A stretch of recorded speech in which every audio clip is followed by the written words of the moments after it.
নমস্কার বন্ধুরা, ভিডিওটি শুরু করার আগে বলে দিই এবারে ভিডিও আপলোড করতে একটু লেট হয়ে গেল। বাড়িতে নানান রকম অনুষ্ঠান, কোনো না কোনো বিয়েবাড়ি চলার ফলে ভিডিও বানানোর একটুও টাইম পাইনি।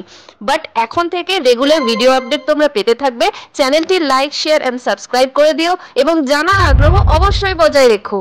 তাহলে এবারে ভিডিও শুরু করা যাক। বন্ধুরা, সেতু তো তোমরা অনেক দেখেছো, কিন্তু আজকে আমি এমন কিছু অদ্ভুত ও ভয়ঙ্কর সেতুর কথা বলবো যা হয়তো তোমরা আগে কখনো দেখোনি। ভিডিওটি স্কিপ না করে পুরোটা মন দিয়ে দেখতে থাকো। বন্ধুরা, প্রথম ব্রিজটি হলো জাপানের ইশিমা ওহাশি ব্রিজ। এই ব্রিজটির ভাইরাল ভিডিও তোমরা কোনো না কোনো সোশ্যাল মিডিয়া প্ল্যাটফর্মে অবশ্যই দেখেছো। রোলার কোস্টার ব্রিজ নামে পরিচিত এই ব্রিজটিকে দূর থেকে ফটো তোলার সময় বা আপাত দৃষ্টিতে অত্যন্ত খারাপ বলে মনে হয় যেন গাড়িগুলি আকাশের দিকে উঠে যাচ্ছে। এই ব্রিজটি এইরকম আকৃতির তৈরি করা হয়েছে কেন? যাতে যানবাহন চলাচলের পাশাপাশি নিচ দিয়ে বড় বড় জাহাজও অনায়াসে যাতায়াত করতে পারে। বুঝলে বন্ধুরা?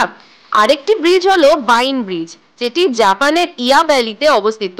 ইয়া ভ্যালি জাপানের শিকাকু দ্বীপের একটি অত্যন্ত মনোমুগ্ধকারী এবং ঐতিহাসিক এলাকা। ইয়া ভ্যালির মাঝখান দিয়ে বয়ে গেছে ইয়োশিনো নদী। নদীর পাশে গভীর গিরিখাত, আশেপাশে সবুজ পাহাড় ভ্যালির সৌন্দর্যকে বাড়িয়ে তোলে। তবে এখানকার প্রধান আকর্ষণ হলো লতাপাতা দিয়ে তৈরি সাসপেনশন ব্রিজ, যেটিকে ভাইন ব্রিজও বলে। কাঠ ও লতার মিশ্রণে তৈরি ব্রিজটি সামুরাইদের পালানোর পথ হিসেবে ব্যবহৃত হতো। বসন্তকালে সাকুরা ফুল, গ্রীষ্মে সবুজ পাহাড়, শরতে রঙিন পাতা, শীতে তুষারপাতের দৃশ্য পর্যটকদের মুগ্ধ করে।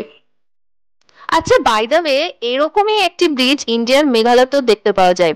একটি বললে ভুল হবে, এই এলাকায় অনেকগুলি এরকম ব্রিজ, এই যে দেখতে পাচ্ছ, এরকম ব্রিজ দেখতে পাওয়া যায়। কিছু কিছু ব্রিজ সিঙ্গেল হয়, আবার কিছু কিছু ব্রিজ এইরকম দেখো ডাবল ডেকারও হয়। এই ব্রিজগুলি লিভিং রোড ব্রিজ নামে পরিচিত। এই জীবন্ত সেতুগুলি প্রকৃতি ও স্থানীয় মানুষের বুদ্ধিমত্তার অপূর্ব সংমিশ্রণ। মেঘালয়ের খাসি জয়ন্তিয়া জনগোষ্ঠীর মানুষ শত শত বছর ধরে এই সেতুগুলি তৈরি করে চলেছে। রাবার গাছের শেকড়গুলিকে এক অভিনব পদ্ধতিতে গাইড করে নদীর এক প্রান্ত থেকে অন্য প্রান্তে পৌঁছানো হয়। এক একটি ব্রিজ তৈরি করতে 10 থেকে 15 বছর পর্যন্ত লেগে যেতে পারে। তবে একটি ব্রিজ তৈরি হওয়ার পর এটি প্রায় 100 বছরও টিকে যায়। কি অদ্ভুত না বন্ধুরা? সময়ের সঙ্গে সঙ্গে শেকড়গুলি মজবুত হয় এবং প্রকৃত সেতুতে রূপান্তরিত হয়। আচ্ছা বন্ধুরা, তোমাদের মধ্যে কারা কারা অ্যাডভেঞ্চার পছন্দ করো বলো তো? যদি তোমরা অ্যাডভেঞ্চার পছন্দ করো, জীবনে ঝুঁকি নিতে ভালোবাসো বা বারবার চ্যালেঞ্জ নিতে ভালোবাসো, তাহলে পরবর্তী ব্রিজগুলি তোমাদের জন্য। আইপেট্রি ব্রিজ, ইউক্রেন। ক্রিমিয়ার আইপেট্রি পর্বতের ওপরে মাটি থেকে 1234 মিটার উচ্চতায় অবস্থিত এই ব্রিজটি একটি ভয়ঙ্কর ঝুলন্ত ব্রিজ। বছরের 125 দিনই এই অঞ্চলে বাতাসের গতিবেগ থাকে অনেক বেশি, তাই ঝোড়ো বাতাসে দুলতে থাকা এই ব্রিজটিতে হাঁটলে প্রতি মুহূর্তে ভয় যেন আরো তীব্র হয়ে ওঠে। এটি কেবলমাত্র কাঠ ও কেবল তার দিয়ে তৈরি। এরপর পরবর্তী ব্রিজ হলো ট্রিফট ব্রিজ, সুইজারল্যান্ড। এই ব্রিজটি সুইজারল্যান্ডের ট্রিফট গ্লেশিয়ারের উপরে অবস্থিত। মাটি থেকে প্রায় 100 মিটার উঁচুতে এবং 170 মিটার লম্বা এই ব্রিজটি বিশ্বের একটি আকর্ষণীয় টুরিস্ট স্পট। আল্পস পর্বতের মাঝে ঝুলন্ত সেতু, নিচে বিশাল বরফাচ্ছন্ন উপত্যকা, উঁচু পর্বতশৃঙ্গ, হালকা শীতলতা, নৈসর্গিক সৌন্দর্য উপভোগের এক অদ্বিতীয় অভিজ্ঞতা। এইরকমই আরেকটি ব্রিজ হলো ইউএস এর রয়্যাল গর্জ ব্রিজ। এটি আমেরিকার উচ্চতম সাসপেনশন ব্রিজ। এটি 1929 সালে কনস্ট্রাকশন করা হয়েছিল এবং ব্রিজের দু প্রান্তে 360 একরের একটি বিশাল অ্যামিউজমেন্ট পার্কও তৈরি করা হয়েছিল। এবারে এই পিকচারটা দেখো, এটা হলো অস্ট্রিয়ার ড্রাচেনওয়ান্ড সাসপেনশন ব্রিজ। অ্যামেজিং, তাই না? ভয় লাগছে না, তাই তো? যদি এগুলো তোমাদের কাছে জলভাত মনে হয়, তাহলে নেক্সট পিকচারটা দেখো। চায়না জাংজিয়াজি গ্লাস ব্রিজ, বিশ্বের দীর্ঘতম ও সর্বোচ্চ কাঁচের ব্রিজগুলির মধ্যে অন্যতম। ব্রিজটি জাংজিয়াজি গ্র্যান্ড ক্যানিয়নের উপরে নির্মিত। এটি ভূমি থেকে 300 মিটার উঁচুতে অবস্থিত এবং 430 মিটার লম্বা। ব্রিজটায় উঠলে মনে হয় যেন শূন্যে ভাসছি। কাঁচ খুবই স্বচ্ছ, তাই নিচ দিয়ে গভীর উপত্যকা, জলপ্রপাত সবই দেখা যায়। একদিকে যেমন রোমাঞ্চকর, অন্যদিকে ভীতিকরও বটে। তবে ভয়ের কিছু নেই। ব্রিজটি তৈরি করতে 3টে স্তরে অতি মজবুত ও স্বচ্ছ টেম্পারড গ্লাস ব্যবহার করা হয়েছে। দর্শনার্থীদের নিরাপত্তার জন্য বিভিন্ন পরীক্ষা নিরীক্ষা করেও দেখে নেওয়া হয়েছে। হ্যামার দিয়েও আঘাত করে গ্লাস পরীক্ষা করা হয়েছে, তাই ভেঙে যাওয়ার সম্ভাবনা খুবই কম। চায়নাতে এরকমই আরো একটি কাঁচের ব্রিজ আছে, তার নাম কয়েলিং ড্রাগন ব্রিজ। চীনের হুনান প্রদেশে অবস্থিত এই ব্রিজটি বিশ্বজুড়ে পর্যটকদের জন্য একটি জনপ্রিয় স্থান। গ্লাসের তৈরি এই ব্রিজটিতে রয়েছে বিশেষ ক্র্যাকিং এফেক্ট, যা দুর্বল হৃদয়ের মানুষের জন্য কঠিন হতে পারে। সেতুটি আবার একটি বিশাল আকৃতির ড্রাগনের মতো পাহাড়ের গায়ে পেঁচিয়ে পেঁচিয়ে ঘুরে গেছে এবং অনেক উঁচু পর্যন্ত উঠে গেছে। বন্ধুরা, তোমরা কি জানো গোটা বিশ্বে প্রায় 60% ব্রিজ চায়নাতেই অবস্থিত?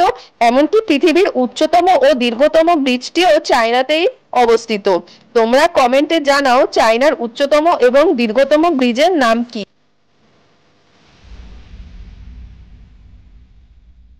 এই দেখো বন্ধুরা, এটা হলো রুই ব্রিজ। কি সুন্দর না ডিজাইনটা! ছবি দেখে বিশ্বাসই হয় না এত সুন্দর ব্রিজও মানুষ তৈরি করতে পারে। ঠিক যেন তুলির টান, নদীর বাঁক, জাস্ট বিউটিফুল। সেতু কেবলমাত্র একটি কাঠামো নয়, বরং এটি মানুষ ও সংস্কৃতির মেলবন্ধন।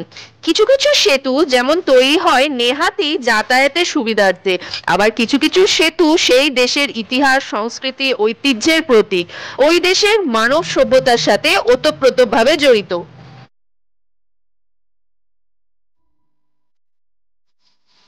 যেমন কম্বোডিয়ার বাঁশের সেতুটি। কাম্পংচাম অঞ্চলে অবস্থিত এই বাম্বু ব্রিজটি স্থানীয় জনগণের কাছে একটি অত্যন্ত গুরুত্বপূর্ণ ও ঐতিহাসিক স্ট্রাকচার। মেকং নদীর ওপরে নির্মিত এই সেতুটি প্রতিদিন যাতায়াতের জন্য ব্যবহৃত হয়। এটি সম্পূর্ণ বাঁশের তৈরি, তবে প্রতি বছর বর্ষার মৌসুমে সেতুটি জলে ডুবে যায়, ফলে এটি ভেঙে ফেলা হয় এবং বর্ষার শেষে পুনরায় নির্মাণ করা হয়। সেতুটি ভাঙা ও গড়ার ঐতিহ্য বহু বছর ধরে চলে আসছে। কম্বোডিয়ার এই ব্যাম্বু ব্রিজটি শুধুমাত্র যাতায়াতের মাধ্যম নয়, এটি কম্বোডিয়ার সংস্কৃতি, অভিনবত্ব ও নৈপুণ্যের পরিচায়ক।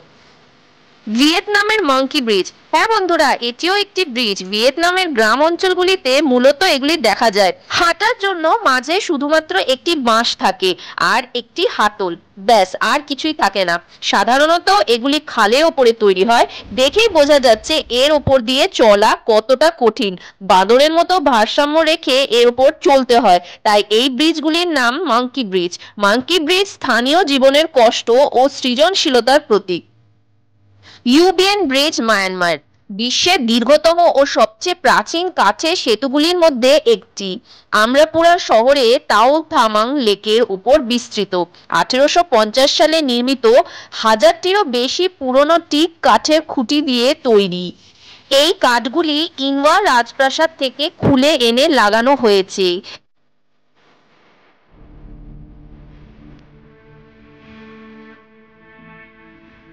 সূর্যোদয় ও সূর্যাস্তের সময় ব্রিজ থেকে লেক ও চারপাশের প্রাকৃতিক দৃশ্য অত্যন্ত মনোমুগ্ধকর দেখতে লাগে। Capilano suspension. কানাডার ব্রিটিশ কলম্বিয়া প্রদেশের উত্তর ভ্যাঙ্কুভার এলাকায় ক্যাপিলানো নদীর ওপরে অবস্থিত 140 মিটার লম্বা এই সাসপেনশন ব্রিজ। ক্যাপিলানো কথার অর্থ হলো বিউটিফুল রিভার।